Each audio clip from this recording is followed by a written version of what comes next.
All right, welcome to another edition of the Franklin Community High School Career Exploration Project. And today I am joined by Eddie Obissi, and he is a lawyer. He is a partner at his law firm, which he told me earlier, but I will let him say it again because there's seems to be a lot of people involved with that one. So, Eddie, first of all, thank you for joining me. I really appreciate your time. Thanks, Brian. Happy to do so. I'll say the firm name now. It's McDonald, Bainon, Hulbert, and Berghoff, LLP. So I was close. I was close. I knew McDonald was right. I remembered yeah, that. that's the most important one.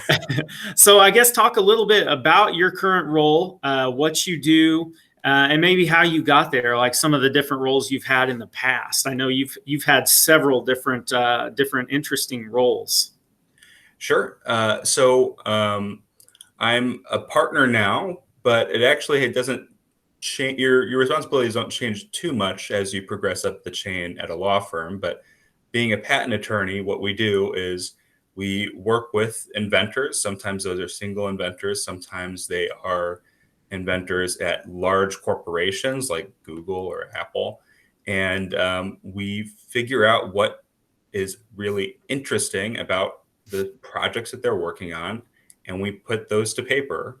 And that way we can both memorialize what they're doing, but also protect their invention so that nobody can copy it without paying some money to the inventor or the company that they work for. So that's the part where you obtain patents. You submit an application to the government and you go back and forth with them. But then you also sometimes have to litigate patents, which means someone's infringed the patent and you have to sue them or threaten to sue them and see what happens. So there's two sides to it in patent law. As an associate, I did stuff where I would be reporting to a partner and getting my work reviewed by a partner. But really, it doesn't change too much as you progress up. You do the same work, but maybe you're doing a little bit less busy work, or you're doing more high-level strategy as you progress. So before I was a partner, I was an associate. Before I was an associate, I was a law clerk, which is a non-attorney. And before I was a law clerk, I was a summer associate, which is someone who works over the summer as an intern. So that's my progression at MBHB. So you've really, I mean, is that the normal progression for an attorney, or was your path a little bit different? No, my path wasn't. That's typically the normal progression. You will see that that sometimes attorneys will lateral, and so you can sort of skip up the chain sometimes if you go from firm to firm. But yeah, I would say that's the typical progression. Okay. So obviously, as an attorney, you can't just say I want to be an attorney and you start off at the summer clerk. There's some education and training involved in that. So what's kind of your formal education? Sure. So after high school, I went to Miami, Ohio, to study electrical engineering. And you will see that every patent attorney, if you want, at least if you want to do the obtaining patent side, you actually have to have a technical degree. You have to have an engineering degree or a science degree. And there's a whole list on the USPTO's, that's the United States Patent and Trademark Office, their website, of the types of professions or undergraduate degrees that you would have to take. And many people will go off into engineering right off after engineering school and then become a lawyer later. But I went straight to law school, which is allowed. And I did my 3 years there, and I went straight to being an attorney after that. Involved in that also is a couple pretty large exams, the bar exam for whichever state you practice in. And then there's also the patent bar, which is a separate bar exam that lots of people don't know about. But it asks you the type of questions that pertain specifically to being a patent attorney. So with your law firm, does that do they just do patents, or is there all kinds of, like, what different law do they cover there? Sure. So law firms often have a specialization, but you will see like very large firms do everything. Mhm. My firm does specializes in intellectual property law, so it does patents, but it also does trademarks and copyrights and any other type of IP that you would have. But if you asked us to do, you know, like real estate law, we couldn't do that for you. We'd have to refer you to another law firm. Mhm. So is is patent law something that you've always thought you wanted to do, or what kind of drew you in this direction? Did you want to be an engineer at first, or did you want to know you wanted to go into law, and so you just went with the engineering to open up some paths? Yeah. So part of the reason why I went to law school right after is because I had a plan to become a patent attorney since even before I went to engineering school, before I went to college. And we had an acquaintance of our family who was a patent attorney, knew that I liked science and language and writing and communicating, and said that it's a good combination of those skills. And of course, I knew I wasn't obliged to become a patent attorney, but the more I studied up and learned about it, the more I thought it was a good goal. And so I knew right my senior year of high school and used that as my plan moving forward.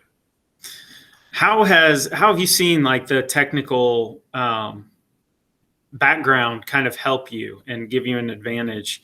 Well, I don't know if it would give you an advantage if all the patent attorneys have that, but how has that helped you? It really does help, and going into it, I didn't realize why they would have that requirement, but it does help a lot because you're talking to, especially if you're working with, very large multinational corporations.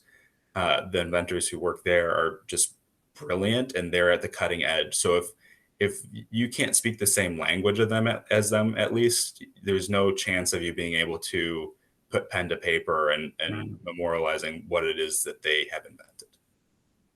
So it'd be like if I didn't have that background in engineering and I was a patent attorney, it'd be like someone going into a surgery and trying to understand what the doctors are saying. Sure. Yeah, that's a good analogy for Yeah. sure. So with the job, obviously there are some pros, but with every job, there are also some things you probably don't like as much about it. So what are kind of the things you like about it? What are some of the things you look at and say, yeah, I could go without that? There's some very defined pros and cons, I would say, of being a lawyer generally, and then also patent law specifically. So, for my job, I really love getting to work with super intelligent people all the time, every day, both the people at my firm and the people at the different companies that I work for that are our clients.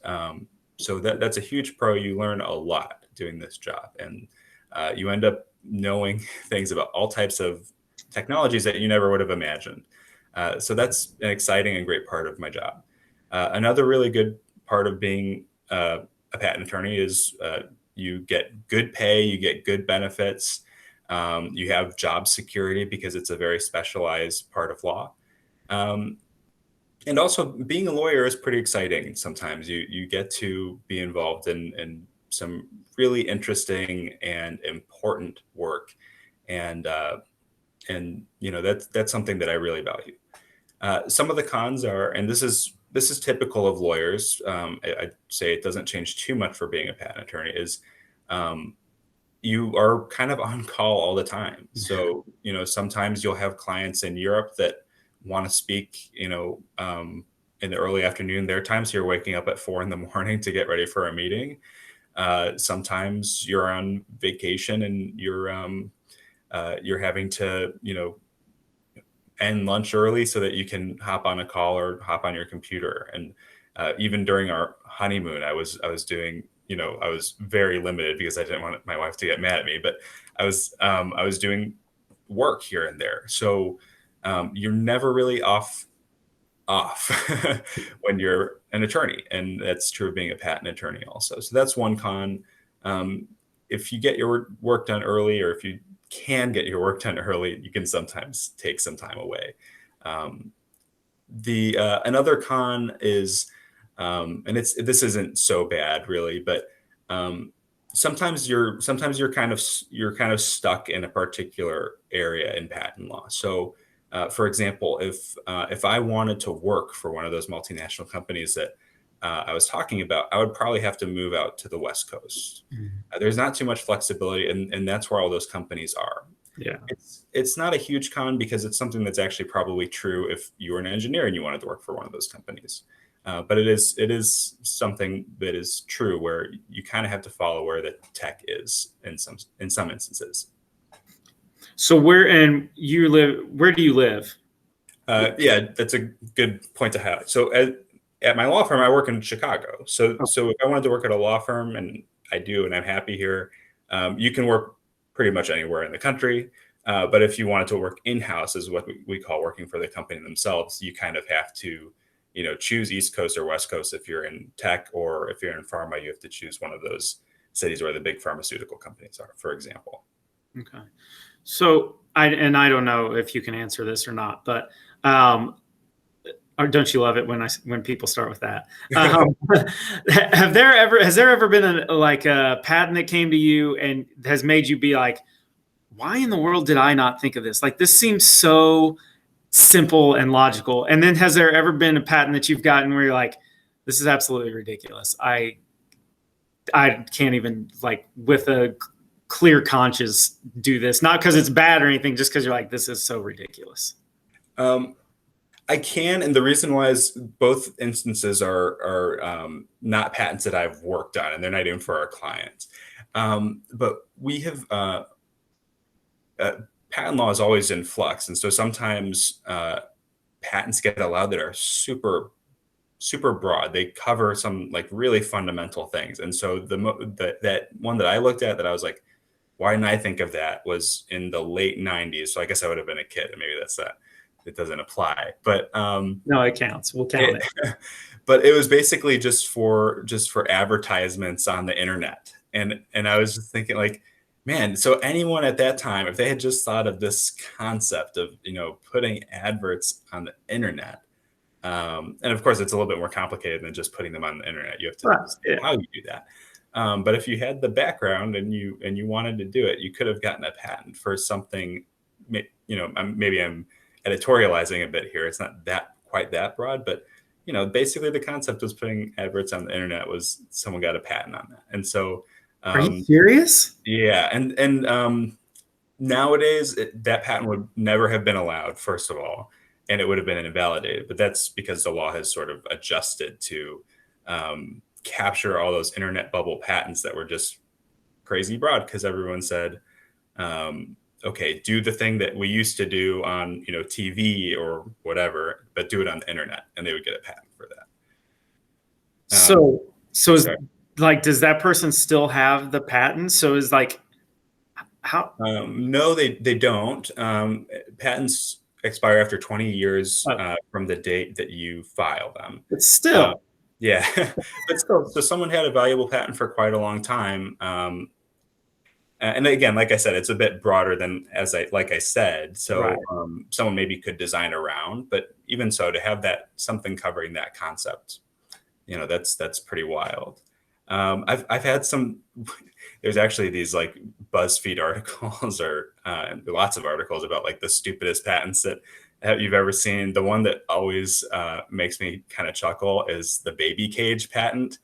And I think it says baby cage in the title of the patent, and it's this device. It's a cage-looking device that you would put out your window, so it hangs partially out your window like a AC unit would, window unit would, and you put your baby in there, and it's just like a nice place for your baby to hang out, allegedly. And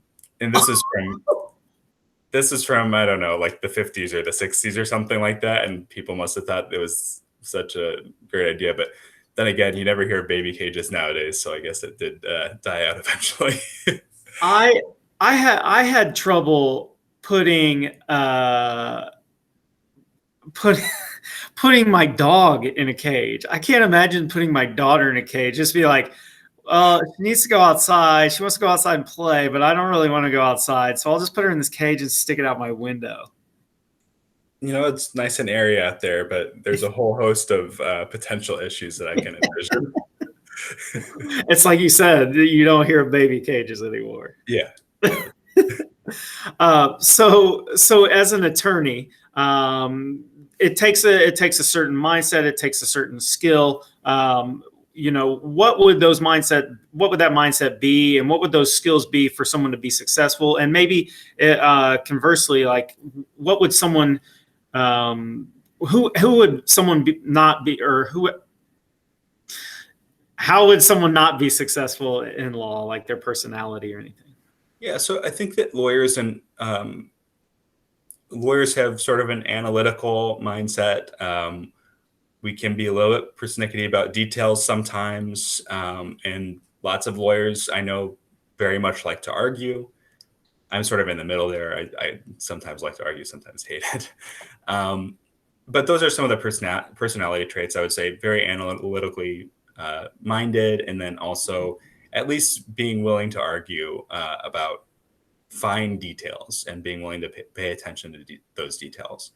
And those are important because, the lawyers handle sort of the edge cases of our society where it's really, a question of the very exact circumstances that the scenario is. That's where the lawyer can weigh in and apply the law to those circumstances. So in patent law, it's a very sort of specific thing we do. And that's why the details are so important for lawyers. Someone who wouldn't do well as a patent attorney would probably be someone who's not interested in technology or science. Someone who is more laid back, and it's maybe someone who doesn't, wants more of a like 9-to-5 job would probably be someone who wouldn't want to be a patent attorney. And that's probably true of most lawyers also. Right. Most lawyers don't have 9-to-5 type jobs. Yeah. So how did you prepare, and how do you think someone could prepare to be, a patent attorney, an attorney, anything like that? Are there some classes you thought of in high school that would be good, or just in general? Yeah. So in high school, I'd say it's kind of tough to prepare to be a patent attorney. I did do debate, which I thought was interesting, but I don't know if it really, prepared me to be an attorney. In college, since I was doing technical work all the time, I was studying to be an engineer. I did use my electives to focus on, writing and communicating. There's a pre-law society that I joined.